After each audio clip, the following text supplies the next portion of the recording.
Experiments conducted at the National Institute of Mental Health by behavioral researcher John B. Calhoun began in 1947 with the Rockville Rat Colony experiment, in which a quarter-acre outdoor enclosure was built to house wild Norway rats. The rats were protected from predators, had access to fresh air and sunlight, and were provided enough food, water, and nesting material for a population of 5,000. Up until the experiment was ended in 1951, the colony maintained a population of around 200. The rats were all still behaving as natural, healthy rats, maintaining the same sort of violent equilibrium that they do in the wild. During the Rat Universe experiment of 1958 to 1962, where the enclosure was indoors and built much smaller, John Calhoun coined the term behavioral sink as the phenomenon that occurs when rats become overcrowded. They begin to socially withdraw, turn homosexual, and act more aggressive. From 1968 to 1972, they ran the Universe 25 experiment for mice. A 9 by 9 foot metal enclosure was constructed, built to hold about 3,800 mice with unlimited food, water, and nesting supplies. The enclosure was climate controlled, and none of the mice had to be concerned with predators or disease.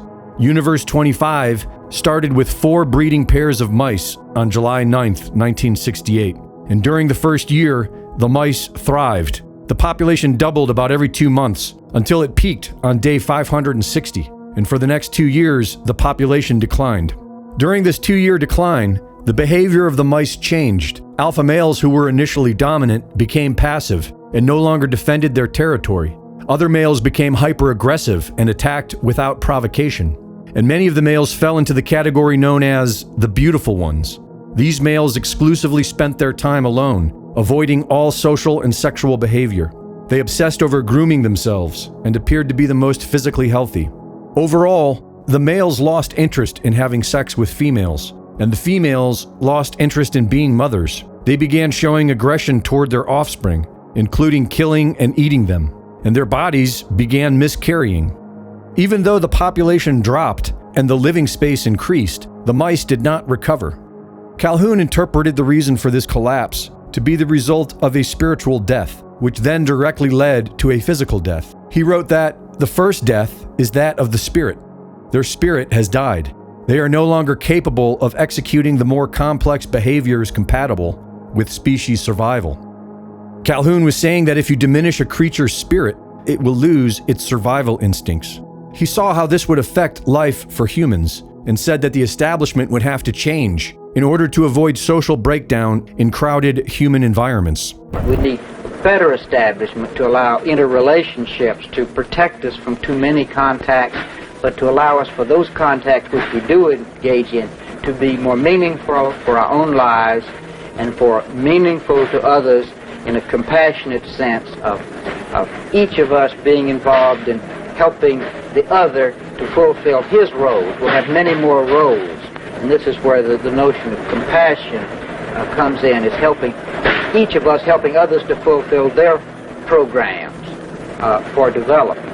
Studies have shown that people who live in large cities are less happy and have less meaningful lives than those who live in small towns.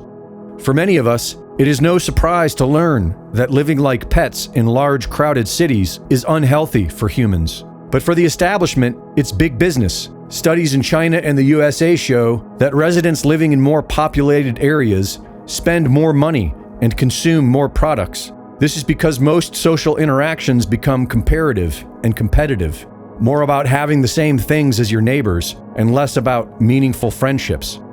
The 15-minute cities will grow, but so will small community, as many humans are learning to reject the establishment and take responsibility for their own lives.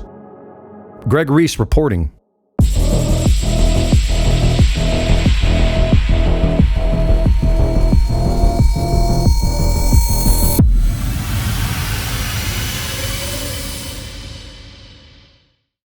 The Reese Report is now fully funded by my Substack subscribers.